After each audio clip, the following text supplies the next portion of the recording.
This is the Doubtless Podcast, here to help you change from a state of doubt and insecurity towards a more calm, confident, and doubtless self. I'm your host, coach and psychologist Julian, and my guests are remarkable, ambitious humans who share their stories of doubtful moments, of their insecurities, and how that shaped their successes today. Domingo, what made you choose to be a marketeer, and why is that so important to you? I wouldn't say I chose to be a marketeer, but I think I was like maybe 23, 24. Already had some experience in marketing without knowing it. So when you don't know really the language and you are also maybe in a different country. I mean, I know now we work remotely and you could be somewhere in Spain or wherever and working in a different language for a different company in a different country. But back in the day, back when I started, I didn't know much of the roles in a different language. So I applied for a job that somebody recommended, and it was called sales representative. It was in a local. So I didn't know I was in space advertisements. I'll say this right. And space for local businesses within until I sat theater, a local theater in the Empire Theater, actually in Liverpool, and I had to kind of convince them to buy a space in the magazine to advertise themselves. And then I realized I was doing two things, sales and marketing at the same time. And then I took a course in marketing thanks to a Google course, actually, thanks to one of my sisters. And I thought the word marketing was like, it sounded cool. It was in English, and I in Spain, my first degree. So I just thought it would be cool and doing it. And then I kind of stuck to it for like over 10 years. Wow, 10 years. And what made you stay with it for that long? What is the thing that excites you about this still today? Well, it was always changing, I feel, and I got it in the era where marketing was going digital. So I thought it was always versatile, as in how to apply it, and it was always fun. So I kind of was intrigued by learning new things and applying it to different businesses, and it was a chance that I kept into marketing. Just was doing again different roles and different people in different events and networking with people back in where I used to live, and it just kind of felt natural to continue and stay in the creative industry, amongst designers and PR and comms people, and it felt good. It felt like a very vivid and kind of exciting environment to work on. Okay, cool. So not only it was like a sort of thing that happened, but also eventually you were enjoying it and you were liking the people that were around there and just being comfortable in that environment, essentially. But they're choosing that path or following that path. There's always some things that make you doubt, that make you wondering, is that the right path, that make you, oh my God, I can't make this next step. So I know that you also host events for like 150 people. And at least I would imagine that might be a little bit nerve-wracking. That might be a little challenge or a difficult thing. How is that for you? How is that going into those challenges? How is that having those big projects like those big events that you host? Do they make you nervous? Or now after 10 years, you're like, oh, easy, no problem. I'll just handle that. So as you started asking the question and me guessing where it was going, my hands started sweating like crazy. So I think I'll give you an answer. Not all the working's done at all. By the way, I didn't host this last 150 people. Well, I did host it, so I facilitated. It's called the Startup Week. And yes, I did host the thing, but I didn't kind of organize it because I do also um, events creation and organization, and I'm an organizer and creator of different communities. But that one in particular, it was a big team behind, so I was kind of backed up by other people. But yeah, it's always a challenge. I mean, overthinking and nerve wracking and all that are all my surnames after Domingo Leal. So yeah, I'm an introverted extroverted, you see. So I always kind of, an ambivert that they call. So I'm always in that state of mind where I need to find some calm place for 15 hours before a 2 minutes meeting, and then I need 2 days. That's me on a, on a weekday. That's what I do. I stay under the bed for like 2 3 hours, and then I go out and go a meeting, and then come back under the bed, cover, and get back the energy. But something that always that I've always chased, even though I don't see myself as somebody extremely brave or that had it really difficult and break through so many challenges, because I guess there is so many people out there that had it real difficult, and I feel think about myself and my situation, super privileged human being, we live in. Having said that, in the first, in a country like Spain or a country, the UK, where I studied and lived for around 10 years now, uh, it's kind of a challenge that one person decides to do something that maybe he's 100% supportive on. Still, the things I do, again, I think have it like that to some extent, because not every our closest circle understands our career paths and understands that we want to be entrepreneurs and that we want to build communities, kick off projects, work in things that they don't even understand. That's why maybe they are not able to support us 100%, even though they do at times, but not the way we want them to. So we feel like we're not supportive as well. That's something I've been thinking a lot about lately, about my family, friends. I used to tell them everything all the time, and now I'm like, I'm just gonna give you a snippet of what's been happening, because if I open up myself and tell you everything, I might come back home with less energy and motivation to do what I keep on doing, which is keep off projects, and that's that's essentially what I want to do. And yeah, it's a day-to-day fight. And I do it. I don't think I jump into. I'm not an early adopter on so many things that I could have years ago, but they stayed for too long until I was determined to do them. That is my challenge, actually, to make sure that it might take time.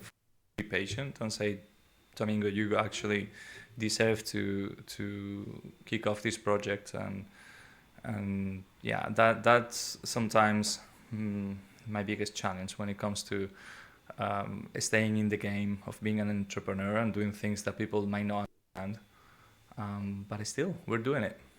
Yeah, so it's more of a constant challenge that is happening, and you deal with it, and then you move on. So it continues over and over again, even though you might be challenged, you might be nervous, you might be feeling insecure. All of that happens, and you still move on and continue with life, with the path that you've chosen, at least.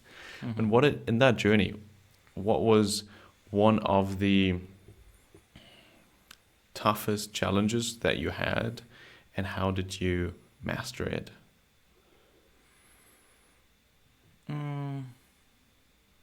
Can be business or family or any. I think it's very much related, to be honest, because I think as human beings, family and our closest ones, in our upbringing, they kind of shape us, and that also kind of make you choose your career paths and all the decisions you make very strongly. So maybe, that now that you're asking me this question, you got me thinking just now, because I've got a sticky note here on the wall that says a stay in capital letters, and below it says there is room for you. I haven't written it here. That will say I brought my chair to the table, which is a saying by someone, I think, but it's been used so many times that I don't really know now the real author from back in the day. But maybe that's been the bigger challenge, knowing that they might not look like there is space for me, and that's something I also believed.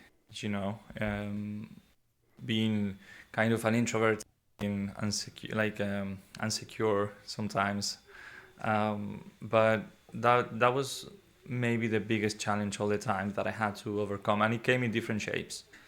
It came in a school, when I was growing up, and I thought I had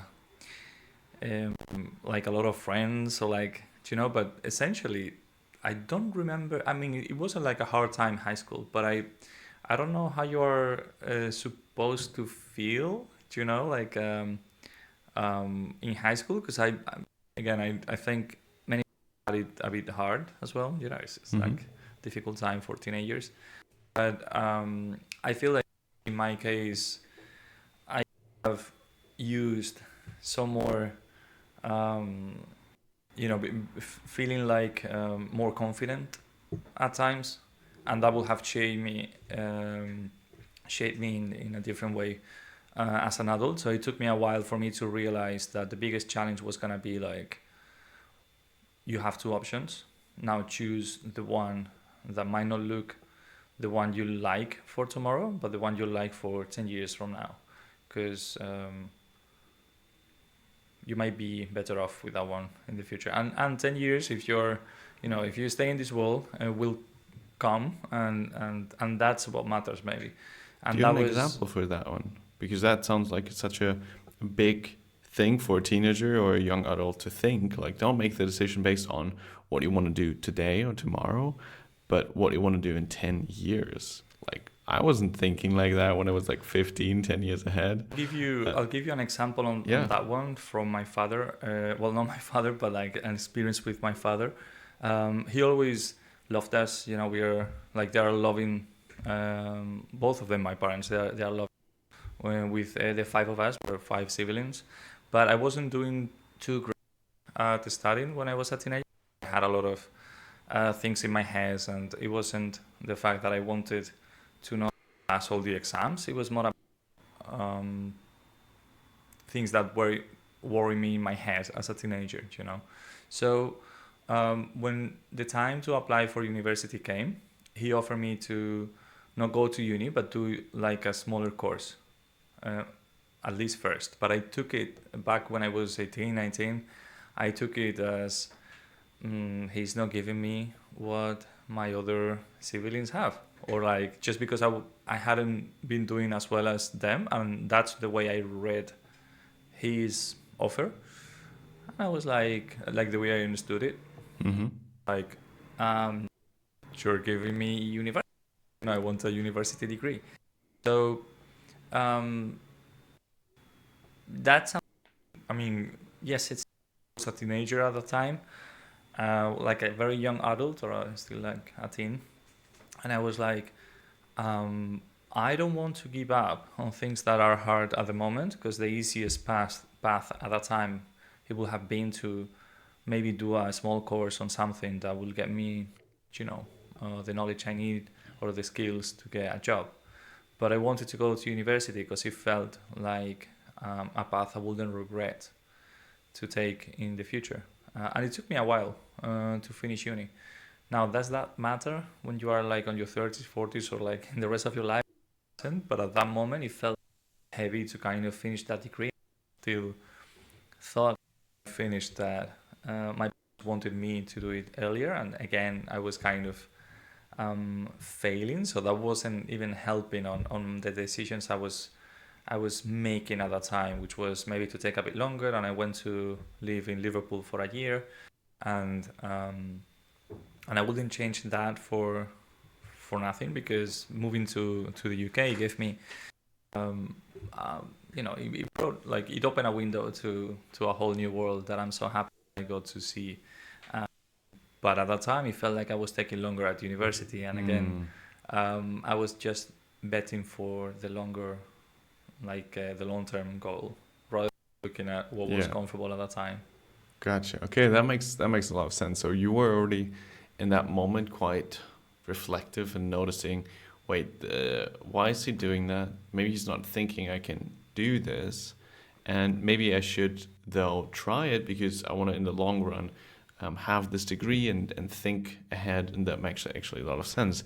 I had something similar. I think that it's not like whether or not I study, but what do I study, which was a bit more related to maybe Germany, where most guys get the option mechanical engineering or mechanical engineering, and I chose mechanical engineering, and until I was like 18 or something, because that's just what I once said to someone, and then I could just continue repeating because I didn't know what I wanted to do after high school. And what happened then was so interesting that only in hindsight I figured, which was that I was back in Australia and did sort of my year abroad. And during that year abroad, I was so fascinated with psychology and started reading about it, started doing Coursera courses about it. And I was just really fascinated with the whole topic. And that led me to then eventually, like, I guess I have to study psychology because it's the thing that interests me the most. And so I just did. There were a couple of, roadblocks in the way, but eventually I made it. And only in hindsight, like when I was 2 years into the study, I was talking to my dad, and he was telling me that, when you started studying psychology, we didn't know what that really was, and why did you choose to do that? And like now it's like psychology is something not really hands-on, at least where I grew up. Like they honestly didn't really know what I was doing. And then eventually my dad figured, when I was telling him about organizational psychology and how he could use that within the organization he was working with, he was like, oh, that makes a lot of sense now suddenly. I didn't know how to communicate with another person in the organization and how those things are actually interrelated, and what you need to take care of when you have a change in the organization. And all of that suddenly made sense. But they didn't really know that when I started out, or what I was doing with that. It was like a degree for nothing. Like the only thing you could do was being a psychotherapist, sitting on a chair, and the person in front of you is sitting on the couch, and you think about what they dreamt, whatever, something like that. Who like that rather than fixing some mechanical problems? Yeah. And so that was I think it's a similar thing where you notice, the generational gap is happening when the other person doesn't realize what opportunities are there and what change you anticipate or want to do. And so I found that really interesting what you just said, because it gave a little glimpse that something inside of you was already knowing that something bigger is waiting for you. There's something more that you want to go for. And there was a point in your story that you told me earlier that there was a change, an affliction where you left the country. Mm-hmm. How did you make that decision, and where or when was it difficult to actually make that decision?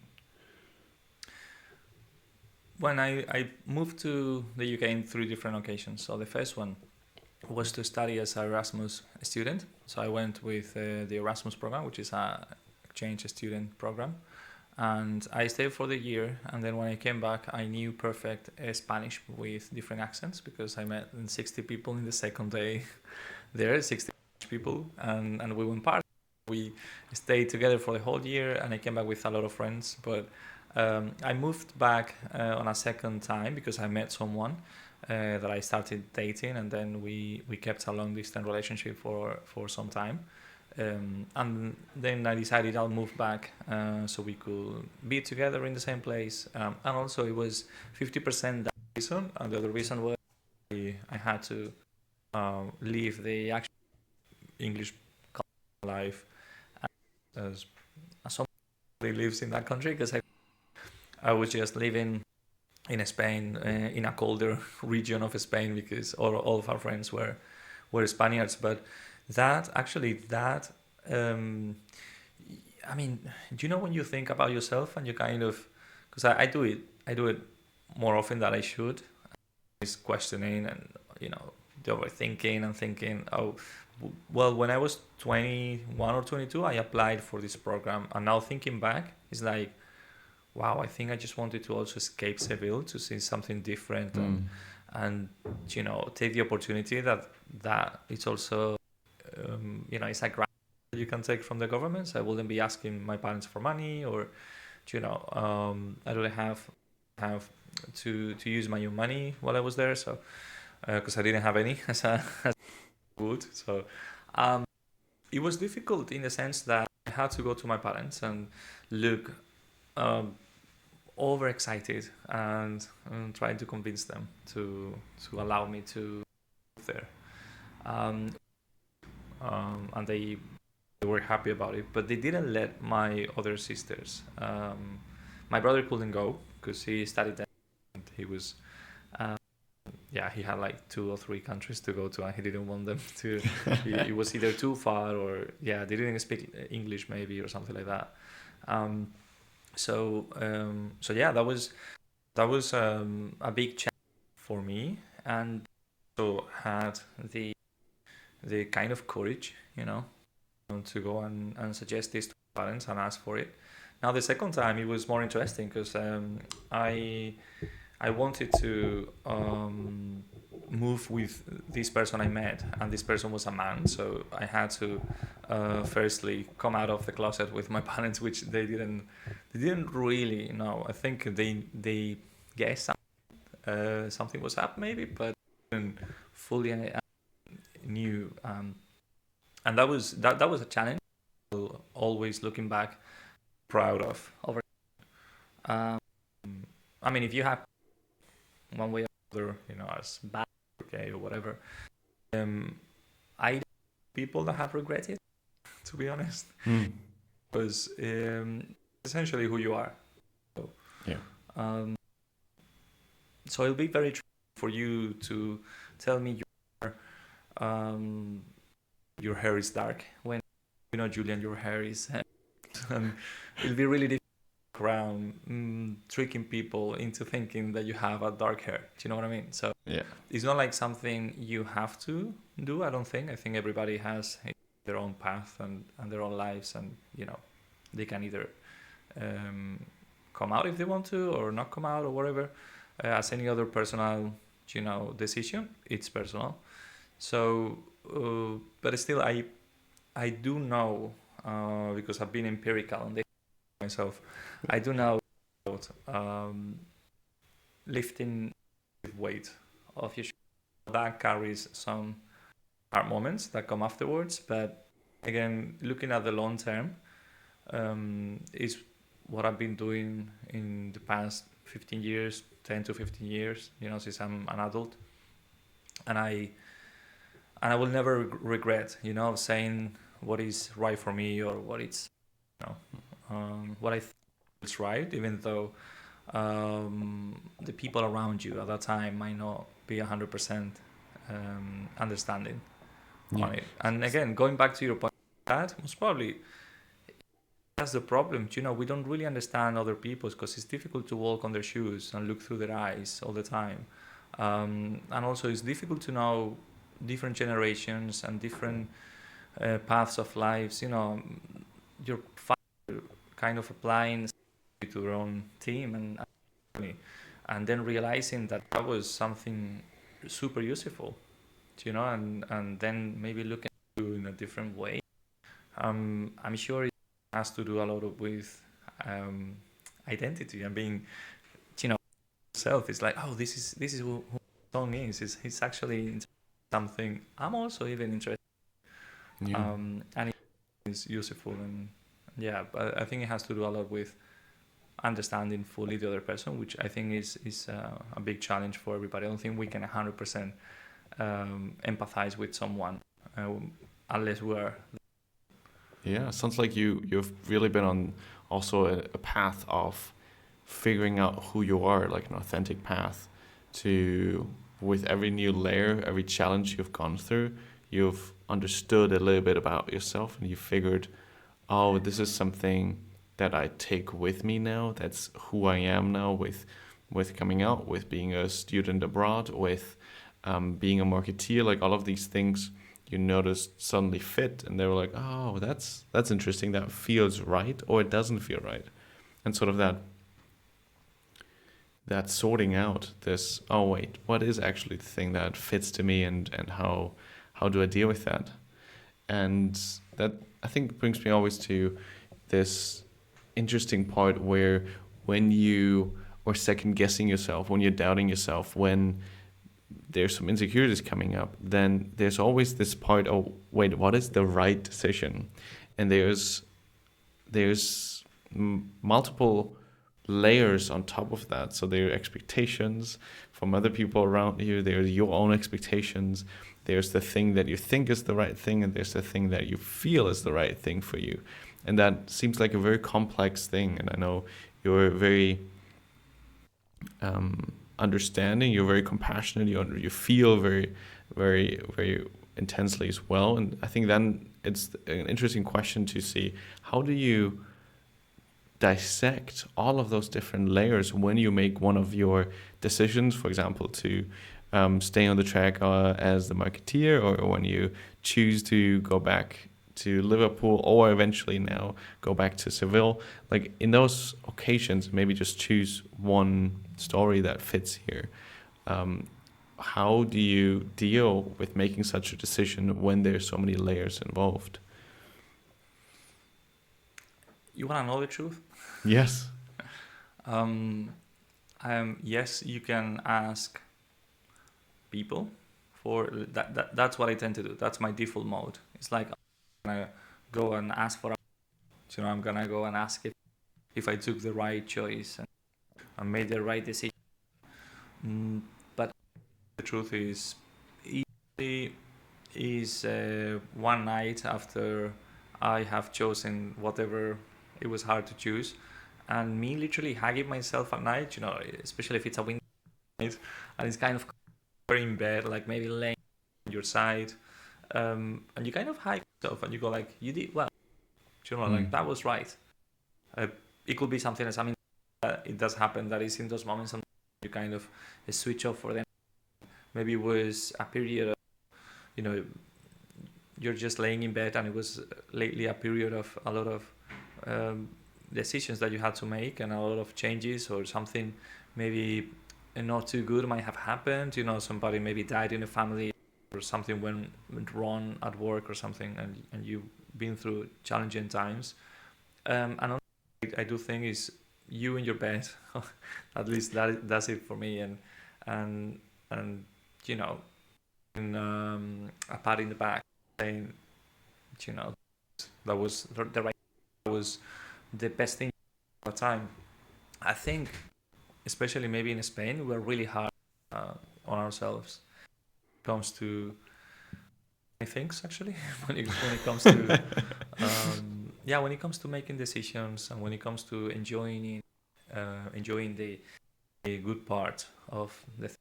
I think we need to lift a bit of weight off our shoulders, and I think it comes with the culture, which also brings amazing stuff. And the warmth of people in Spain, and the friendships, and the loving, and all that is amazing. But it also brings some sort of weight, like emotional weight, that if you lift it a little, you might be able to fly. And that's what I've been feeling every time I was thinking bigger and beyond the walls of Seville, which to me was a field of opportunities when I came back. And it was also my hometown. I mean, it's still obviously my hometown, but it was the city I lived in and grew up as when I was a teenager and a kid, but it's good to see other things and kind of be like, because we do time. We ask for approval. We grow the way they expect us to grow in our circles and environments. Mm-hmm. So when you go and see something different, it's like, oh, actually, hold on. Like, what is bad back home or what is not supported at home is great in some other places. So Yeah. I've always tried to have different views, not just from myself, because I feel like two different personalities. When I'm my Spanish brain or like my brain, and that's when I feel really grateful that I'm able to uh, maybe judge something on the Spanish brain, Mm-hmm. but also be really grateful at the same thing 2 days Yeah. after being with my British brain and hold on, life is really the best you could there, and that makes you happy right there. I just feel like I can breathe in that very second, and that When is you so accept both powerful. sides, when you accept the parts of you mean? And when the Brit side kind of helps the Spanish side, and Yeah. maybe opposite, because the Brit side might need some of the Spanish side Yeah. Yeah. sometimes, but it's just like finding perspective. What I have found the most useful Yeah. when it came to overcoming challenges and being like supportive with myself rather than just looking through the window looking for approval. Yeah. Okay. So do you have an example where you had to make a decision, maybe to move back to Seville, and you had those different thoughts in mind, or different feelings, different expectations, and how did you make that decision in the first place? How did you sort that out? Do you have any idea or example for that? Could you repeat the question? Of course. Just Yeah, like you shared now already really well that when you make a decision, when you have made that, you comfort yourself and say, okay, that was the right decision. That is the way to go now. But to get to the point to actually make the decision, it's like, okay, I'm gonna go to Liverpool now. I'm gonna go back to Seville now. I'm gonna start working in this field now. There's usually a decision point that has to be made. Like, okay, now it's happening. How do you get to that point when you might have all the expectations on you, when you have difficulties, when you have your thoughts going in all directions?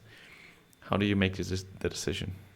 in my case, because I'm not a very early adopter or like I don't tend to jump on trends or to try things the first time around. It was mostly the opposite. It was when I was fed up, but that also I was fed up from the previous situation, so I had no other choice to. I mean, I still had a choice to stay in the stage of Yeah. whatever that situation was, but yes, I think it's really. Yeah, and again, going to the point before was very privileged. I think some other people in the country might not have had in their circle that or came along with a bit of time that supported them, and I did. So I always had a bit of light from someone else before jumping, taking the plunge. Okay. So I think that's also vital. Now I don't know if it's 100% always necessary again. There are people in different countries jumping into the ocean trying to make it to a different country just like by even on a small boat or things like that. And I think those people might not have someone in their circle that support that decision and they still do it. So I really admire how, and again, I think as human beings, I think we're way stronger than what we limit ourselves to be. In my case, I always think of that. I'm like, wow, I was lucky because I always felt like I needed someone to kind of shed some light on that decision and be like, oh, just do it. Like, be a bit bold or don't be stalling and thinking and, delaying. So that was, again, it was me who did it, which is something I keep on remembering. Also, I have a great mentor back in the UK. Shout out to you, Andy, and he used to say to me, he still does to today, but less because I feel like I'm improving. But it's no, he said something to me once that felt like, oh wow, it's true. he says stop stalling, like stop delaying and stop just standing there, like go and do what it's about. And I was like, that's right, it's me. But the best thing that he also did, it was like to say you did it when I did it. 'Cause Celebrating it your was me. successes. Yeah, and it's true that it doesn't matter how much coaching or how much help you have around you, or how wealthy is your family, how easy you had it. You always, like, there is people with depression in their own house and they live in a body palace. I mean, it's kind of something to think about. And it's you maybe who need, I mean, without the maybe, it's you who need to get out of the bed. And even though you might have a Lamborghini at the door and the life completely resolved, you die because you're extremely rich, or you have all the options and choices that you want to make in your life. Mm-hmm. You need to make sure you want to be happy today to be it. Yeah. And I think that's always also in my head. I don't think I apply it daily, because then we get into the routine and it's like, oh, I just get into whatever is on for today. But I like to reflect on this with a bit of distance. Something people chased, which I get, because make money, people want to buy and maybe build a family and things like that. But I always look at living with thinner margins, having it wider in the choices and options I made when it came to yeah. And I know it's difficult because you're saying maybe not to so many plans. Like, I haven't been on like proper days for weeks, when you go to different countries and spend like real, like you're not going for a weekend back into the rural or the countryside and going camping. You're like, actually, and that's some big sacrifice I've been made in the past quite few years now, just so I can put my time, my resources, and my knowledge to that long-term goal. Yes, I try to find spots and weekends, and yes, I go a bit on holidays during summer, because Christmas now I'll take a few days off. But again, I feel like the year is the older I get, it feels like it goes quicker and quicker. So I'm making sure I'm putting my time to whatever is making me happy today and in the future, trying to be mindful and enjoying in the present. So it's not like I'm gonna be working every day or super hard and being exhausted until I'm like 60, and then you and I can talk again and be like, hey, I did it, because I'll be too old to maybe enjoy life. So I make sure I also enjoy it and take from being with and doing nothing. But at the same time, I've been lucky enough to and come across and participate in so many projects in the last few years, even with COVID, and moving back to Seville, which is a land that I always thought it was filled with less opportunities than Liverpool in the UK, and I was wrong actually, because opportunities were let's go into that a little bit, because you not only take a lot from Liverpool, and you are now working as a marketeer mainly and business consultant. Then how's the past experiences, the decisions that you've made, the difficult path, the uncomfortable path that you've chosen, how's that all leading up to what your next projects are going to be? Like, what are you working on right now? Actually, quite a lot. I feel like it's been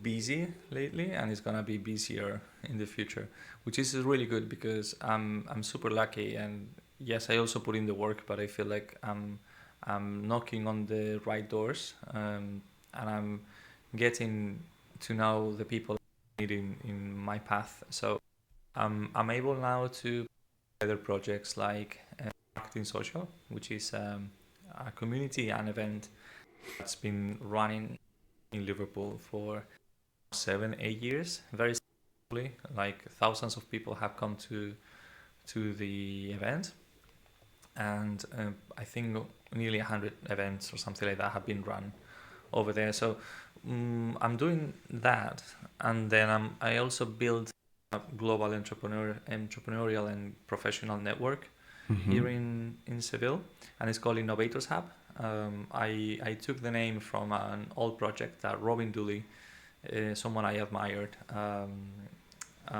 in Liverpool, she used to run an organization called like that, and I on that name over and over. I was creating it, and it was just meant to be. Thanks, Robin, for the name, for allowing me to take it to Seville, and yeah, and you know, I always felt like if I was moving back to Seville, I needed to be amongst people that think not just on a professional level, also on a personal level, to bring to the table different experiences and walks and exciting ideas to develop and startups. And so we do a bi-weekly podcast, and actually tomorrow is our first birthday, and we've been running 26 breakfasts in the course of this year, and it's been amazing. We had someone like the founder of one of Vimeo joining the community, and we had people from Uber, Cabify, people from Google joining the community, and it's amazing to see that. And then I'm also putting together something that temporarily has the name of the program, although we are liking it more and more. So we might stick with that.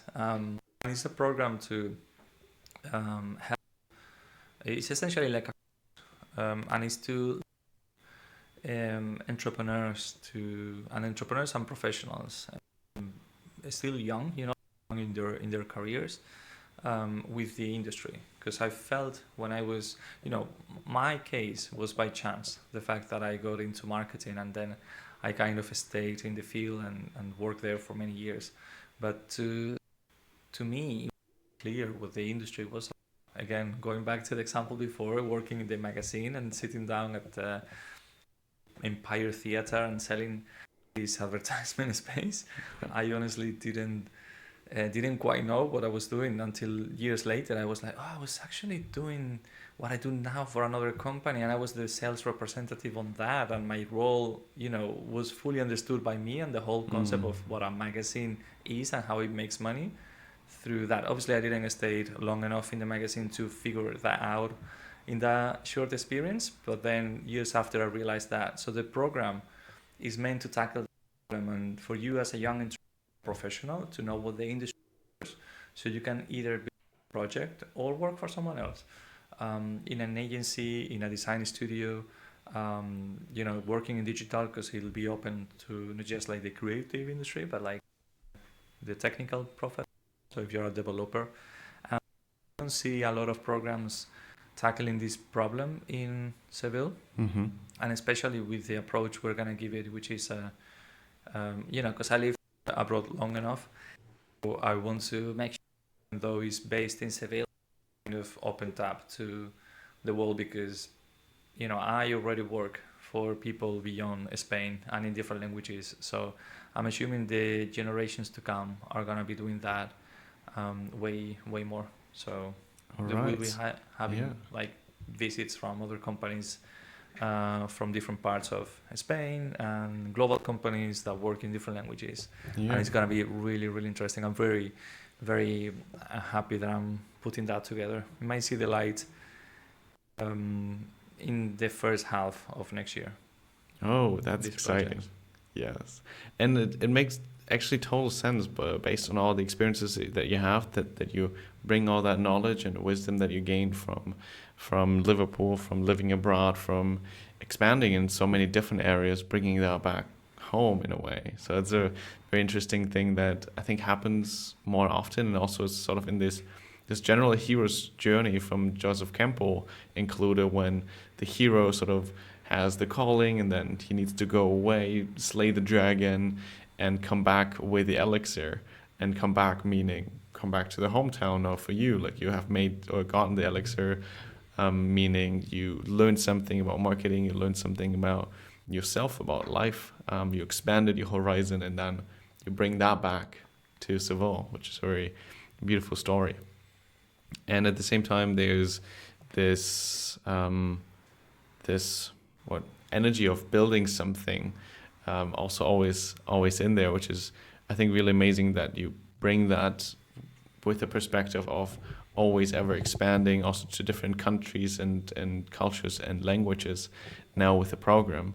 So I'm really excited when that's coming out, how that's resonating with people. And I'm sure that what you have gotten by luck, by chance, to go to Liverpool and just have gotten the merit and came back, that a lot of people would profit from that. And I've been a couple times not to Spain, and I noticed as well that people are just liking very much. They are comfortable Spanish, speaking Spanish, being in that bubble, being in that country closed ecosystem, and I can see that there's a lot of positive benefits that people will get once they perceive the ability to actually expand, go further than the country borders. So I'm excited about that, how that's gonna go. All right, so Thanks. we've come a long way already now. From you moving from Seville, going from high school through university, going to Liverpool, and now eventually coming back. Is there something that across all of those journeys that you take with you, that you carry with you right now, that helps you in challenges or difficult times to pick yourself back up or come back to yourself when you're the feeling you lost a little bit your direction?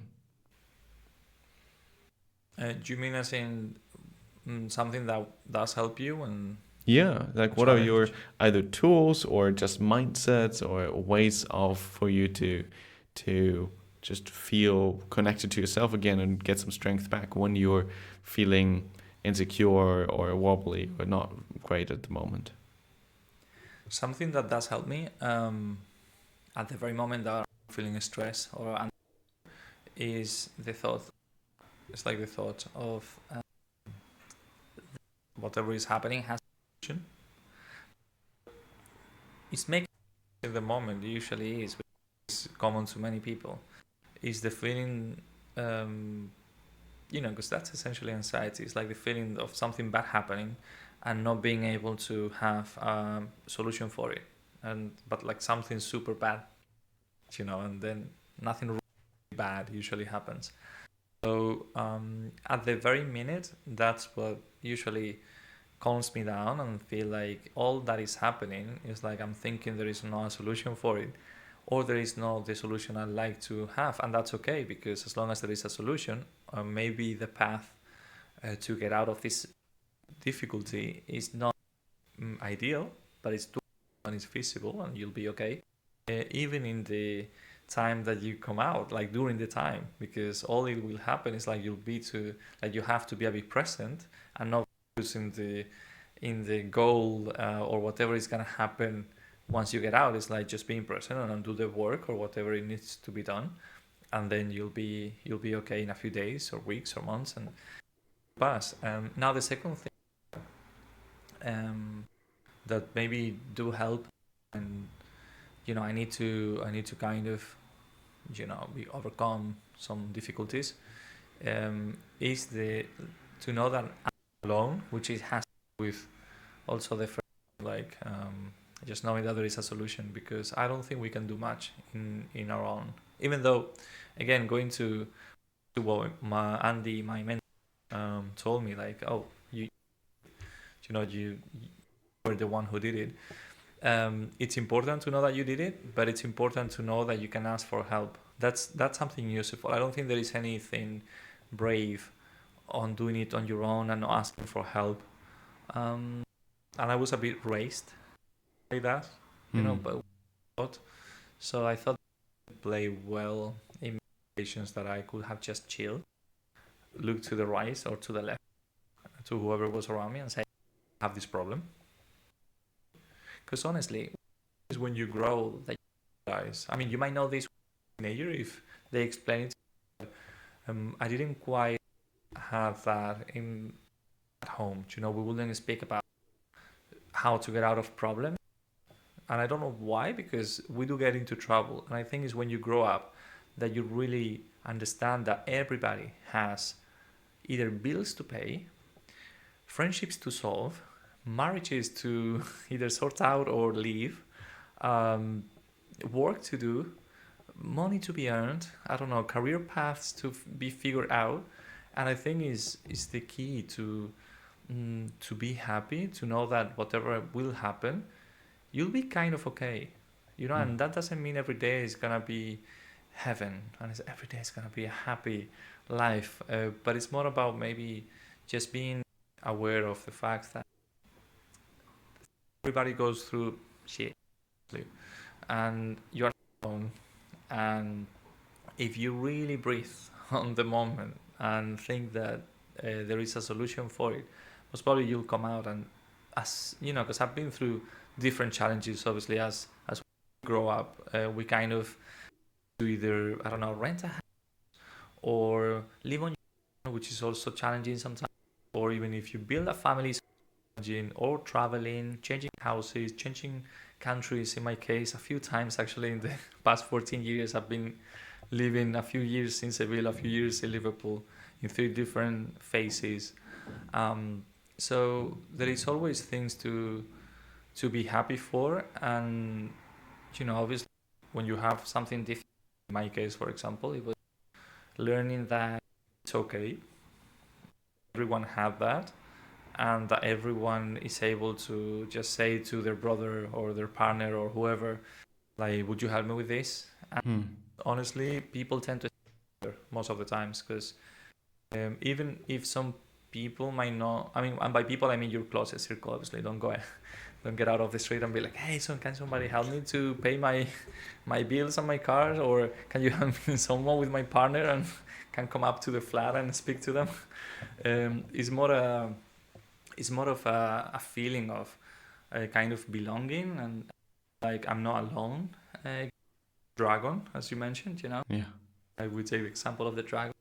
This dragon can be killed, you know, and can be done with it, and I'll be happy in the future. So I have worked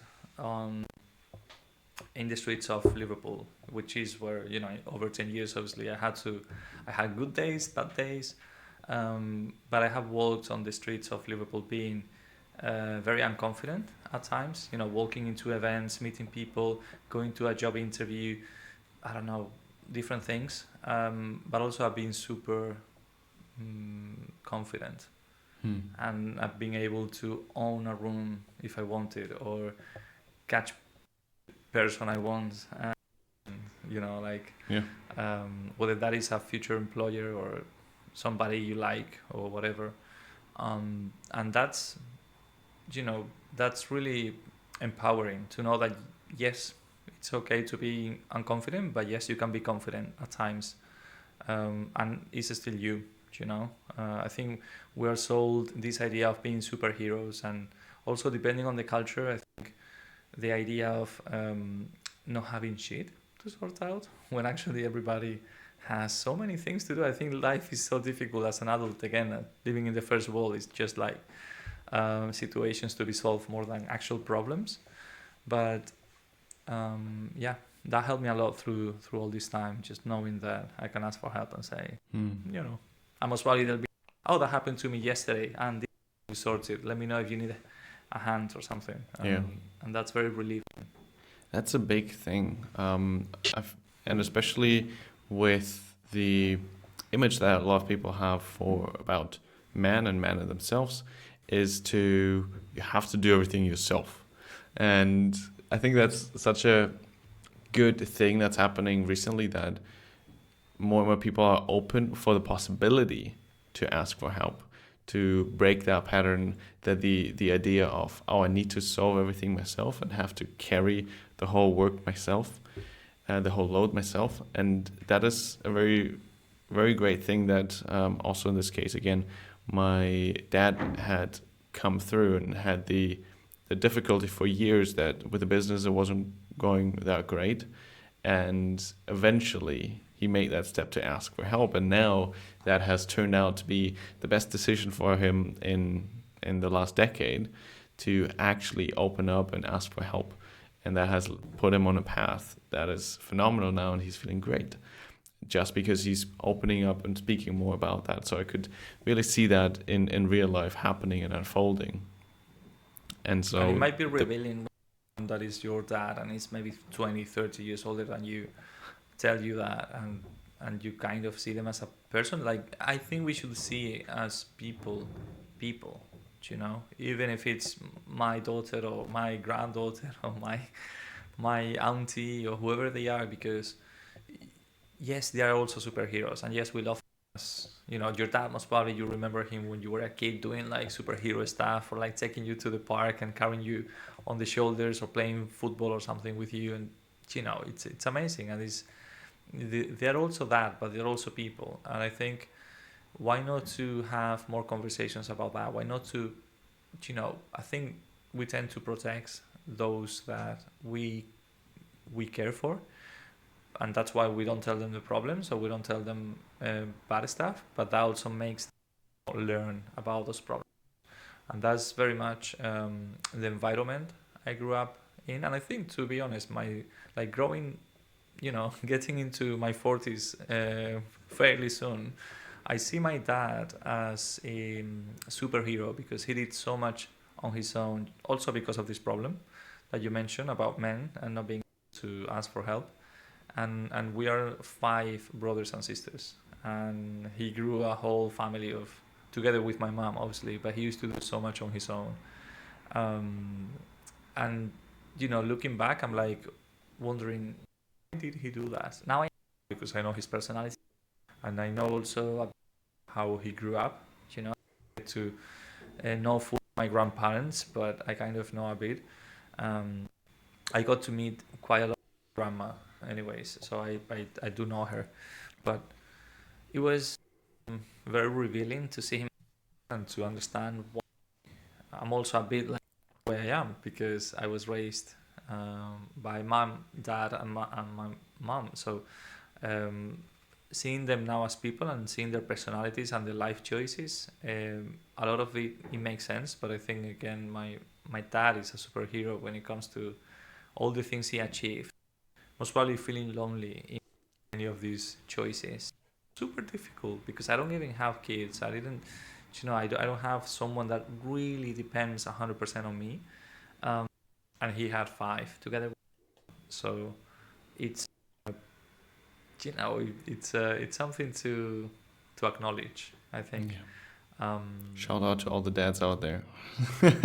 Yeah, those tough ones want to ask for help, and they were also like the handyman and the grocery shopper and the and the entertainer or whatever, and also obviously the moms as well, because they deserve the world. But yeah, it's something I missed when I was a kid, and I think it's free to speak.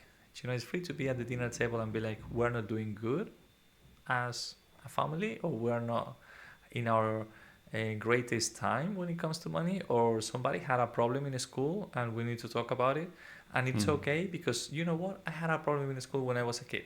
Yeah. Or, you know, and that's how it gave me the chills, because it connects us as humans, and that is the feeling I was telling you about before, like not being alone facing the dragon, but being with a whole army. You know, Beyoncé is on stage and the backup dancers right behind her, and their posture, their everything, their outfits, their makeup, looks like if Beyonce trips on herself while falls, it doesn't matter, because there is 6 of us, or like a whole army sometimes, like when she goes on stage and she takes like thousands of dancers, and they're still there, like, you know, there for her and there for the performance. So I think that's how we should walk in life, because truly there are not many people completely alone. There is always someone kind of, you know, for you. And for most of us, we're very lucky to have many, and it's very different to face challenges knowing that even though you have to do them on your own, you have also people or not, you know, and it's a feeling. I think there is always someone, but it's more of a feeling. Yeah. that we grew up with. That is wonderful. I think that's such a big thing to share and say that there's always someone out there you can ask for help, especially when you're feeling insecurities or challenging times. All right. Domingo, that was a wonderful conversation about all the different parts of your journey and all the difficult path, the uncomfortable path that you've chosen in so many areas. And at least what I know now is that due to choosing that, maybe because you want it, maybe because the situation right now was too uncomfortable to stay in, whatever the reason, but the important part is that there was always a challenge, there will always be a challenge, and that you now for sure know some tools and ways to get out of that. And I think that is such a uplifting message when you hear that you notice, okay, first of all, there's always challenge, damn it, but you will always get through it, and you will come out as a better person, as a more grounded or more stronger person. And so I think that's at least what I take from this conversation. So if a person resonated with that, what you just shared, and want to know more either about you personally or the marketing social, the program that you are creating right now, where is the best way for them to find you? It's going to be LinkedIn. So I'm super active on LinkedIn. If anybody wants to ping me a message there, I usually see it within seconds or minutes. So LinkedIn is going to be the first one. And there they can find also my email if they want to send me an email. All right. Yeah. I'll send that or put that in the description box below.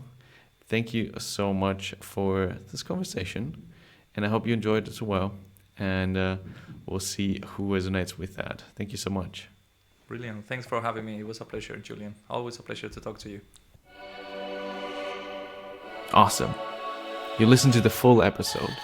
Your investment to a more calm, confident, and doubtless self. Now you can make a commitment to yourself and help others discover this podcast. Simply by subscribing and following the podcast on Apple, Spotify, and YouTube. I hope to see you here soon again for the new episode dropping every other Thursday. Talk soon.